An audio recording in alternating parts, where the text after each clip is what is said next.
Hello friends, we will discuss today breathing and exchange of gases.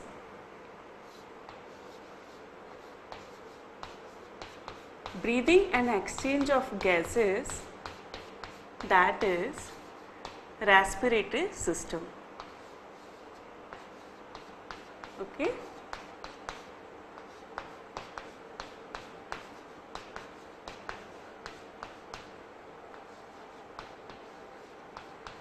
Gases.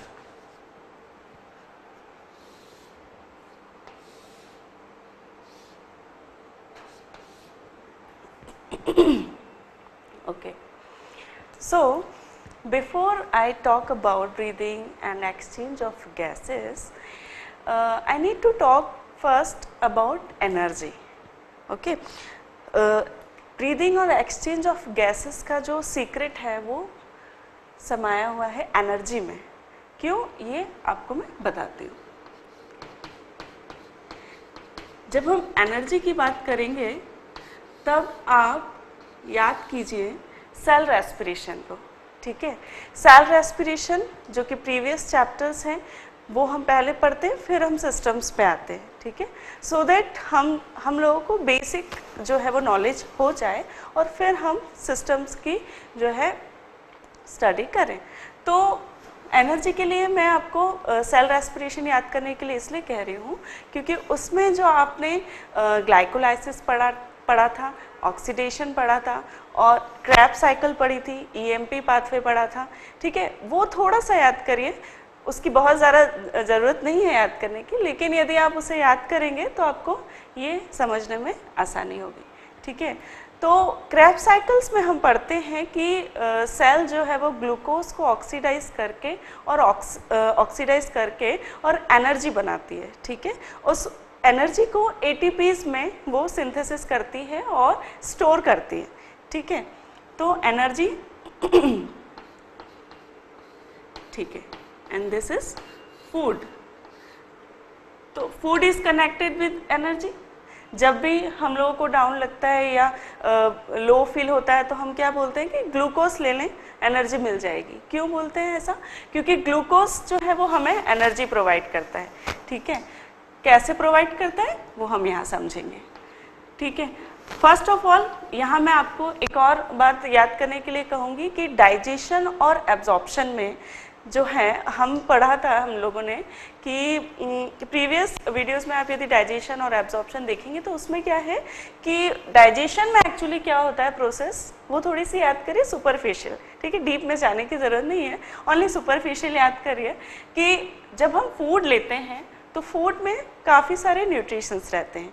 ठीक है, वो nutritions होते हैं एक तो मैक्रो और दूसरा माइक्रो. अब मैक्रो न्यूट्रिएंट्स कौन से होते हैं? मैक्रो न्यूट्रिएंट्स वो होते हैं जो कि जिन्हें जब ऑक्सीडाइज करती हैं सेल तो वो ज़्यादा एनर्जी देती हैं और वो कॉम्प्लेक्स सब्सटेंसेस होते हैं. वो जो है वो कॉम्प्लेक्स ऑर्गेनिक सब्सटेंसेस होते हैं, इसलिए उनको हम कहते हैं मैक्रो. दूसरे होते हैं माइक्रो. ये जो होते हैं ये माइक्रो इसलिए कहते हैं ना क्योंकि वो बहुत कम क्वांटिटी में हमें लगते हैं, लेकिन they are essential to perform other bodily activity. ठीक है, तो मैक्रो न्यूट्रिएंट्स हो गए कौन से? Fat, carbohydrate and protein.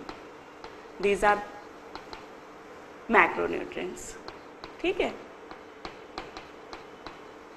और माइक्रो न्यूट्रिएंट्स हो गए विटामिन्स एंड मिनरल्स. ठीक, विटामिन्स एंड मिनरल्स. तो जब हम फूड लेते हैं तो फूड में ये मैक्रो और माइक्रो न्यूट्रिएंट्स जो रहते हैं वो कॉम्प्लेक्स सब्सटेंसेस में रहते हैं और थ्रू डाइजेशन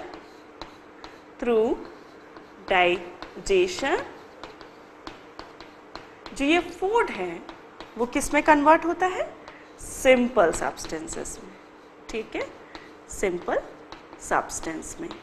अब इसमें क्यों ज़रूरत होती है सिंपल सब्सटेंस में तोड़ने की? ताकि जो हमारे स्मॉल इंटेस्टाइन है वो उसको इजीली एब्जॉर्ब कर सके, क्योंकि कॉम्प्लेक्स सब्सटेंसेस को हमारी स्मॉल इंटेस्टाइन एब्जॉर्ब नहीं कर सकती, इसलिए प्रोसेस होती है डाइजेशन की, और डाइजेशन की process through the juices, gastric juices जो है वो डाइजेस्ट होता है, फूड सिंपल सब्सटेंसेस में कन्वर्ट होता है, और थ्रू स्मॉल इंटेस्टाइन जब इसको एब्जॉर्ब करती है इंटेस्टाइन्स, तो ये कहाँ पहुँच जाता है, ब्लड में। ठीक है, ओके, देखिए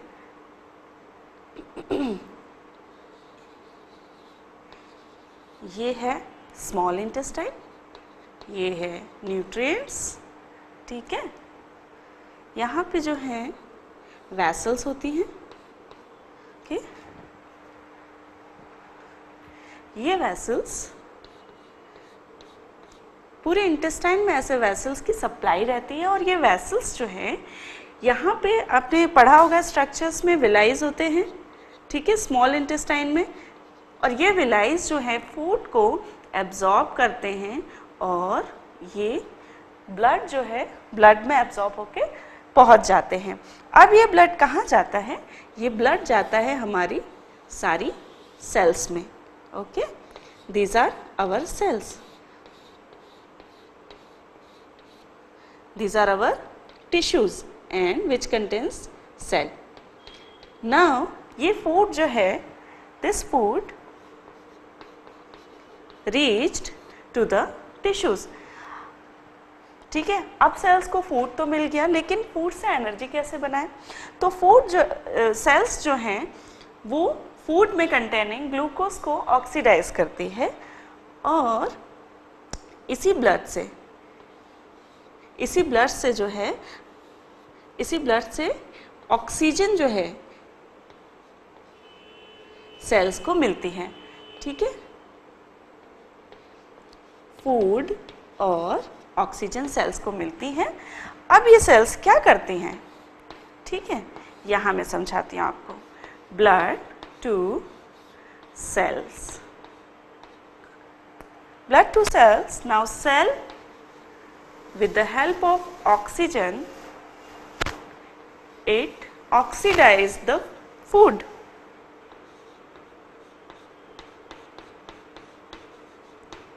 ऑक्सीडेशन, ठीक है, ये प्रोसेस मैं आपको याद करने का कह रही थी कि ये जो अपने प्रोसेस है ये सेल रेस्पिरेशन में पढ़ी थी, क्रैब साइकिल में पढ़ी थी। ठीक है, उसमें पाथवेज रहते हैं, सबसे पहले ग्लाइकोलाइसिस होती है। ठीक है, उसके बाद pyruvate oxidation, then TCA cycle, tri carboxylic acid cycle, and then था ETS, electron transport system, and then by chemiosmosis जो है वो ATP सिंथेसिस बनते थे। ठीक है, ATP सिंथेसिस होती थी। तो ये इसीलिए मैं आपको याद करने का कह रही थी कि यहाँ ऑक्सीडेशन होता है फूड का। ठीक है, फूड सेल्स को पहुँच गया, सेल्स ने ब्लड के ही थ्रू ऑक्सीजन लिया और ऑक्सीडेशन किया ग्लूकोज का,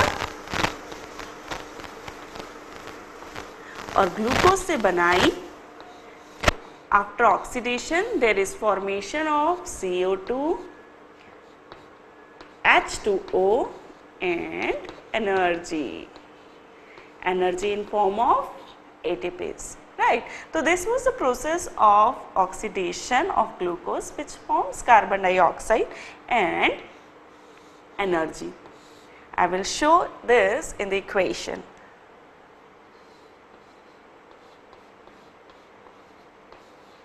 This is glucose. It acts with oxygen and produces carbon dioxide plus water plus energy. Now this energy is converted into bonds in stored. What happens? Cell what does? ये energy उसे आगे काम आए इसके लिए वो उसे स्टोर करके रखती है। नाउ ये एनर्जी बॉन्ड्स के ही फॉर्म में रहती है और बॉन्ड्स को ही ब्रेक करके यहाँ एनर्जी रिलीज होती है और फिर से उसे बॉन्ड बना के स्टोर कर लिया जाता है। ठीक है, एडीपी जो होता है वो adenosine diphosphate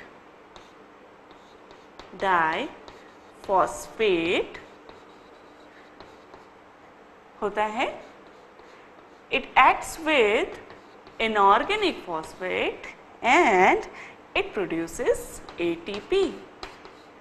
Okay, and ATP is known as adenosine triphosphate. Now, whenever cell requires energy, what it does? It hydrolyzes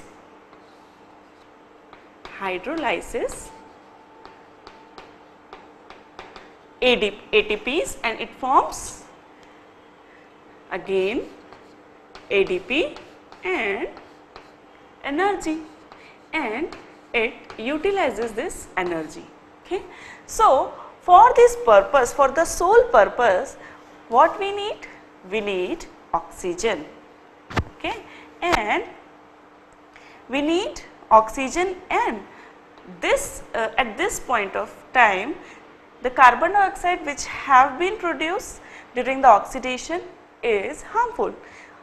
तो सेल जो है कार्बन डाइऑक्साइड को रिलीज करना चाहती है बिकॉज वो हार्मफुल है, इसलिए हमें ज़रूरत है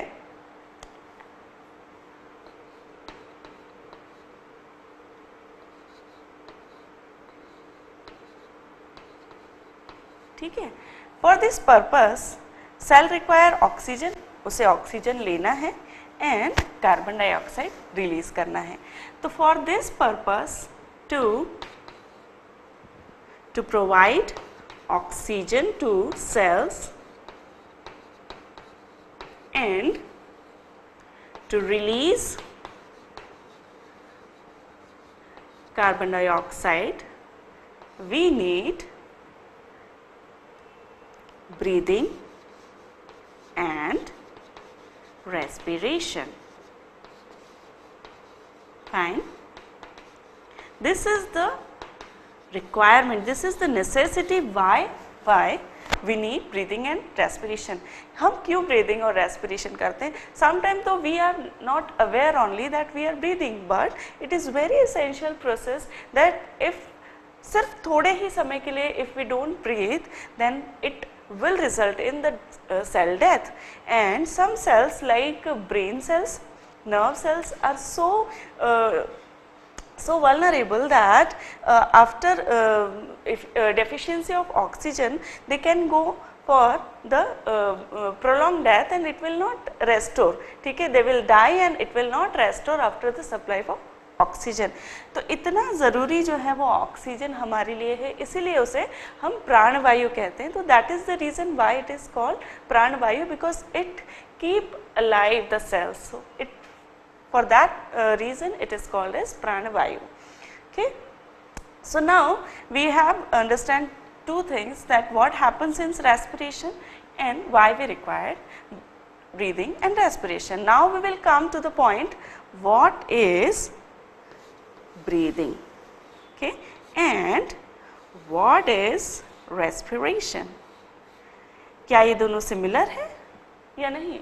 क्योंकि सम टाइम जब आप छोटे क्लास में होंगे तब रेस्पिरेशन आपसे यदि कोई पूछता होगा तो आप वही जवाब देते होंगे कि भाई सांस अंदर लेना और सांस बाहर छोड़ना ही रेस्पिरेशन है। लेकिन respiration it's not that only, ठीक है, but respiration is very deep process, it is the cell level process. ठीक है, तो I will tell you what is the breathing and what is respiration. So first breathing. Breathing is, it's a specialized mechanism which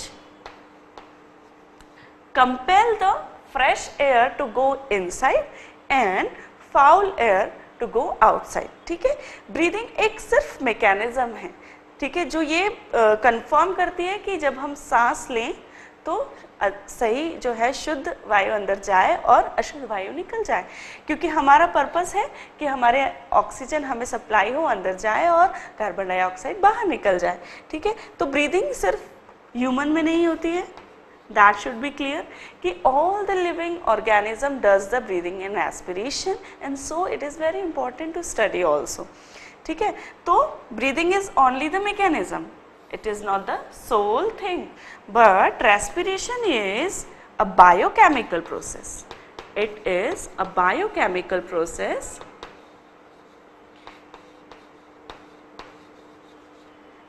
and exchange of gases, in which the exchange of gases occur. So this is the thing.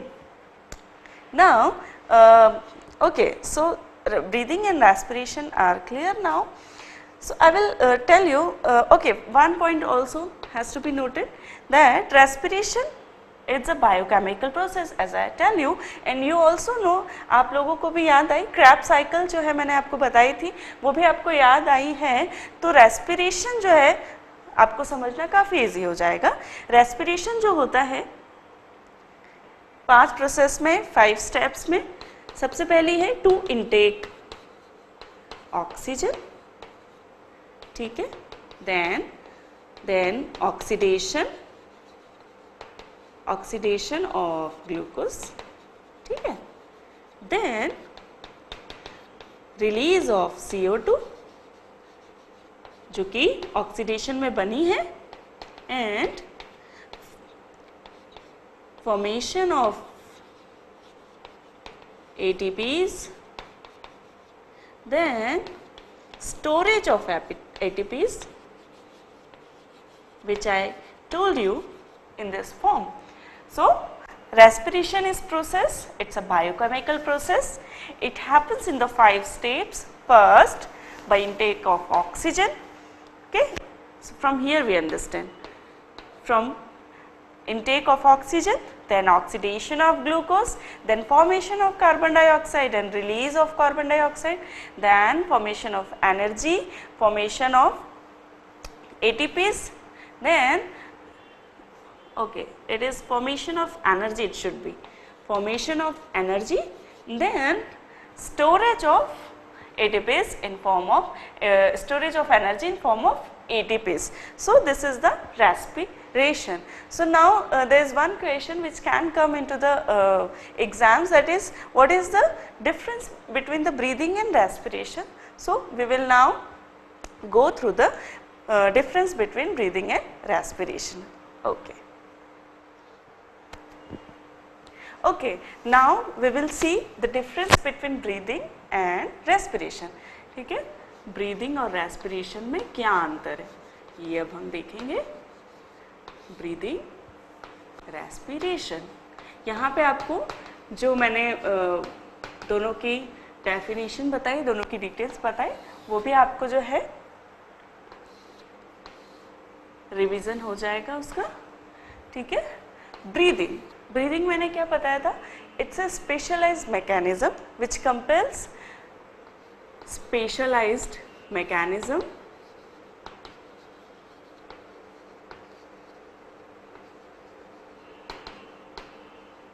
which sends fresh air in and foul air out. Now respiration, it's a biochemical process.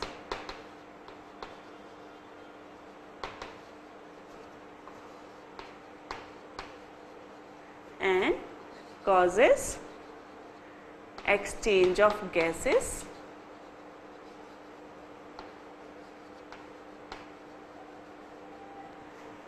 and oxidation of glucose.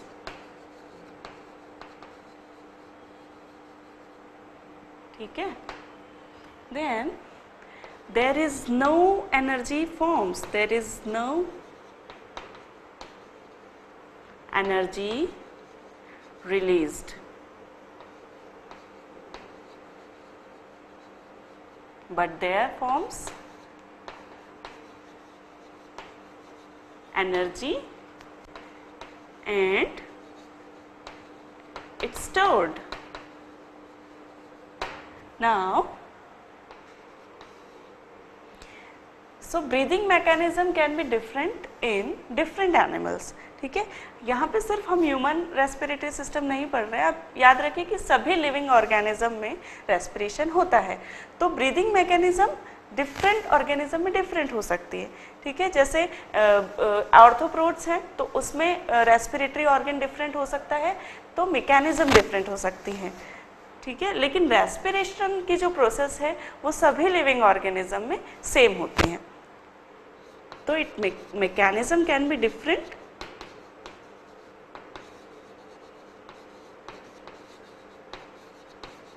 in different animals,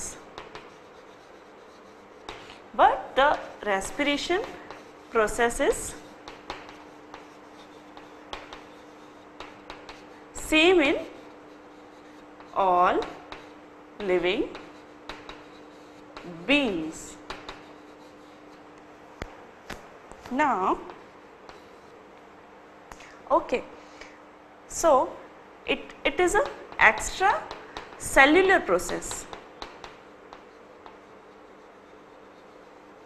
but this is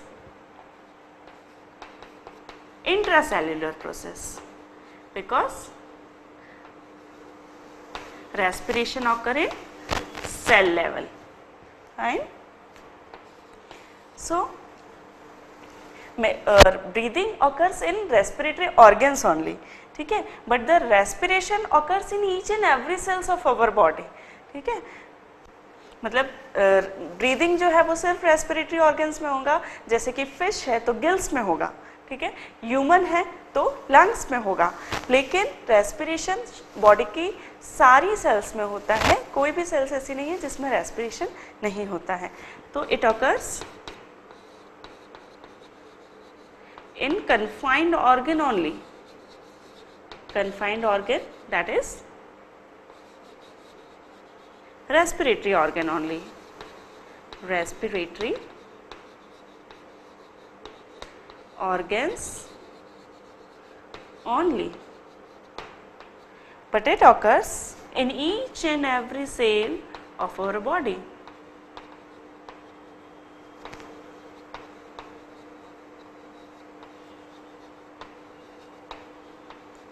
Fine body, ठीक है। So it's a mechanism, it's a biochemical process, no energy is formed, there is storage of energy and formation of energy.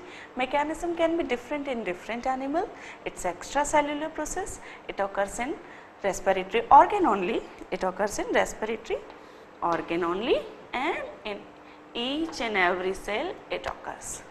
Fine. Okay, that's it. So we will go forward.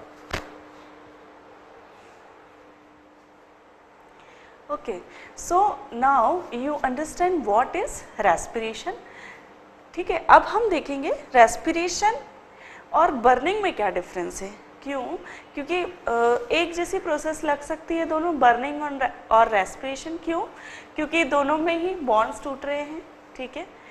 Burning में भी bonds टूटते हैं, यहाँ पे भी carbon dioxide बन रहा है, यहाँ पे भी कार्बन डाइऑक्साइड बनता है, यहाँ पे भी एनर्जी फॉर्म हो रही है, यहाँ पे भी एनर्जी फॉर्म हो रही है, बर्निंग में भी, रेस्पिरेशन में, क्योंकि heat it's a form of energy.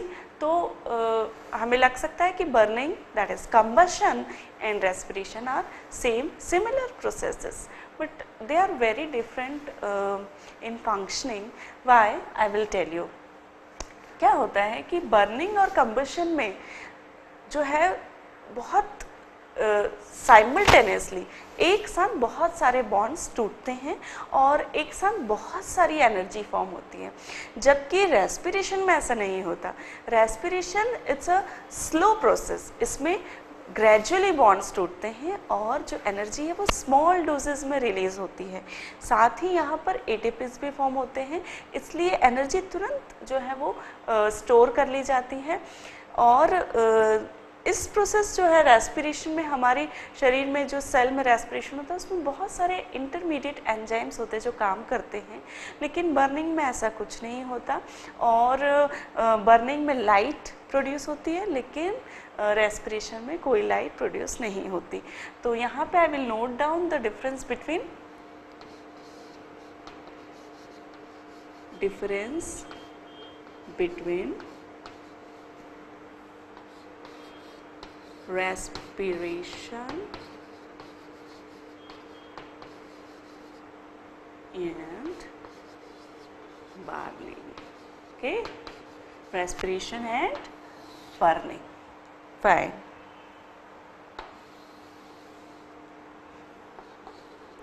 Respiration, यहाँ पे मैंने कहा आपको कि जो बॉन्ड्स है रेस्पिरेशन में, जो बॉन्ड्स हैं, okay, I need to edit.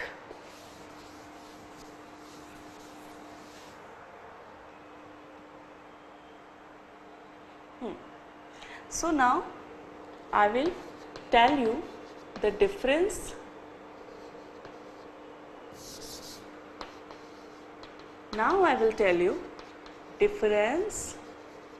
between respiration and burning. ये एग्जाम में क्वेश्चन हो सकता है, तो इसे आप ध्यान से देखिए कौन कौन से पॉइंट्स हैं. ठीक है, फर्स्ट तो I will tell you, I told you respiration में जो बॉन्ड्स हैं they break gradually. So bonds get break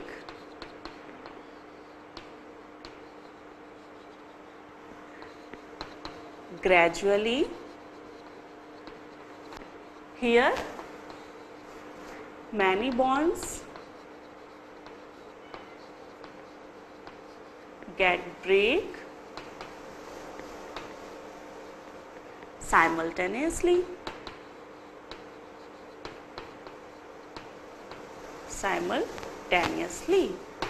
Here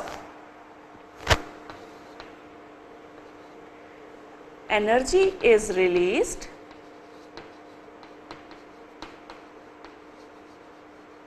in small doses and so temperature, because energy जो है वो स्मॉल डोजेज में रिलीज होती है, तो यहाँ पे टेम्परेचर राइज नहीं होता है, जबकि कंबशन में टेम्परेचर एकदम से सडनली राइज हो जाता है. और वो इसीलिए क्योंकि एनर्जी जो है वो because of breaking of bond simultaneously energy बहुत रिलीज होती है और जो टेम्परेचर है वो बढ़ जाता है. Temperature rises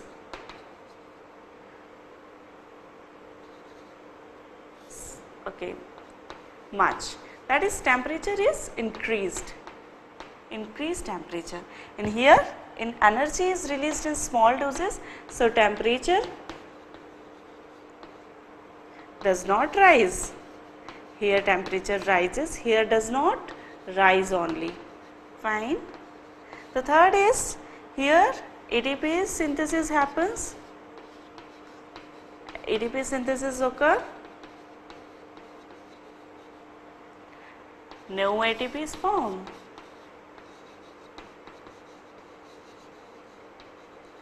Here, okay, so bonds, temperature and ATP synthesis. Okay, fine. Okay, one thing is also कि हम लोग को और सिमिलैरिटी क्या है दोनों में, the both uses oxygen. Burning में भी ऑक्सीजन लगती है और रेस्पिरेशन में भी ऑक्सीजन लगती है, बट यहाँ पर ये डिफरेंस है. Okay, it does form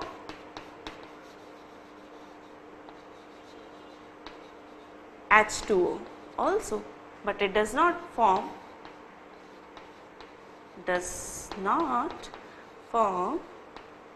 H2O. Fine. Many enzymes require this for this process.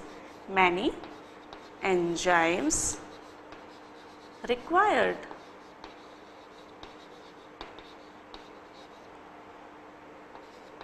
No enzymes required. ठीक है, आपने क्रैब साइकिल में पढ़ा होगा कि काफ़ी सारे एंजाइम्स जो है ऑक्सीडेशन को कंप्लीट होने में लगते हैं और तभी जाके जो है वो हमारी ऑक्सीडेशन की प्रोसेस कंप्लीट होती है. ठीक है, ठीक है, और in between many intermediate product भी बनते हैं. ठीक है, सेल साइकिल को याद कीजिए. तो वहाँ पे बहुत सारे इंटरमीडिएट प्रोडक्ट्स भी फॉर्म होते थे।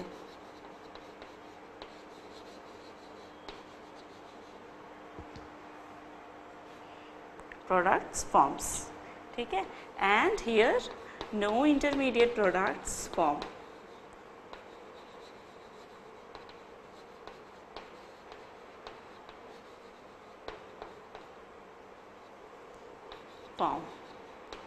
अच्छा, and because of this enzymes and this gradually breakdown of bonds, जो respiration होता है it's a controlled process but burning is uncontrolled process. Okay,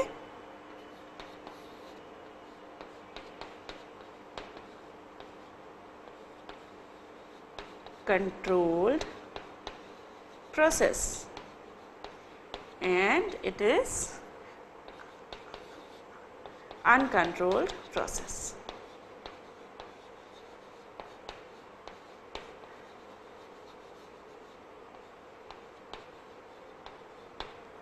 Fine. So these are the difference between burning and respiration. Now we will also see difference between the respiration and photosynthesis. ठीक है, photosynthesis और respiration में क्या difference है ये मैं आपको बताती हूँ। ठीक है, रेस्पिरेशन, बिकॉज ये भी जो है आपको क्वेश्चन एग्जाम में बन सकता है कि फोटोसिंथेसिस और रेस्पिरेशन में क्या डिफरेंस होता है। ठीक है, मोस्ट ऑफ द डिफरेंस आप खुद बता सकते हैं। ठीक है, डे टू डे में हमें पता ही रहता है कि फोटोसिंथेसिस कब होती है। फोटोसिंथेसिस मीन्स लाइट में सिंथेसिस होना। तो फोटोसिंथेसिस में क्या लगता है, सनलाइट, तो इट रिक्वायर्स सनलाइट। बचपन से हम पढ़ते आ रहे हैं पौधों को सूर्य के प्रकाश की बहुत ज़रूरत होती है। ओके, तो ये क्यों होती है ये अब हमें पता चला बाकी, है ना। It does not require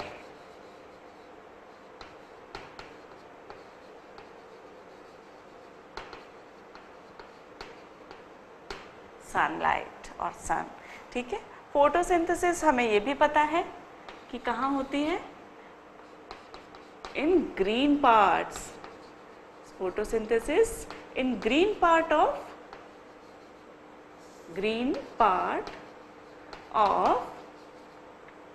plant. But अभी हमने रेस्पिरेशन में क्या देखा कि respiration each and every cell में होता है, in each and every cell of body. ठीक है, अब फोटोसिंथेसिस जो है वो कहाँ होता है, सेल के क्लोरोप्लास्ट में। ठीक है, ये सेल का फ्लूइड होता है, प्लांट के सेल का फ्लूइड, उसको कहते हैं क्लोरोप्लास्ट। जबकि हमारे जो रेस्पिरेशन होता है वो सेल के साइटोप्लाज्म में पार्टली होता है और पार्टली जो है वो सेल के माइटोकॉन्ड्रिया में होता है। ठीक, so it occurs partly in cytoplasm and partly in mitochondria. Okay. Okay. One difference is also there कि फोटोसिंथेसिस जो होती है, this is a major difference.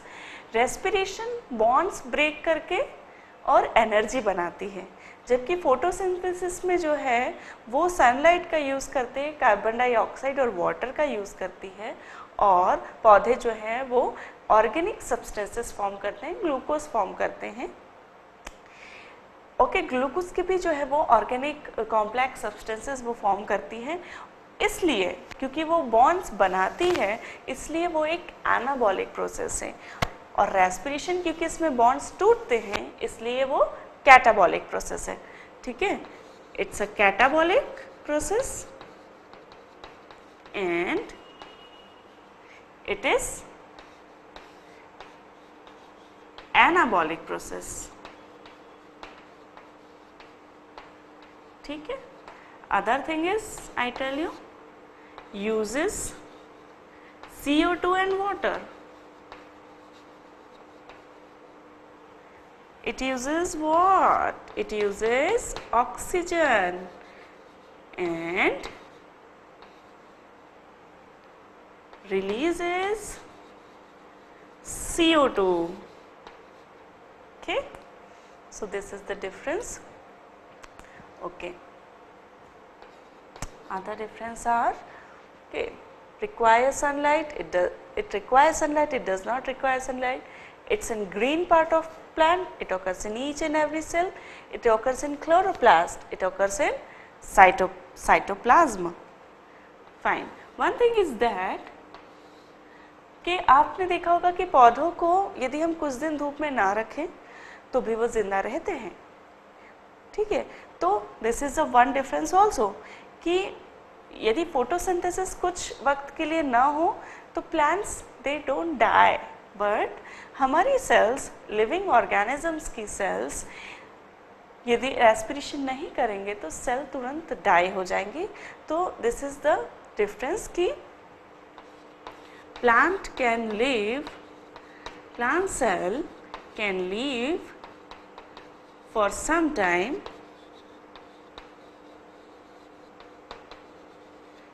without photosynthesis and, ठीक है, so animal cells cannot live without respiration. Okay, so this is the difference. ठीक है, तो respiration और फोटोसिंथेसिस के डिफरेंस देखिए। अब हम आगे देखेंगे रेस्पिरेशन के कौन कौन से टाइप्स होते हैं।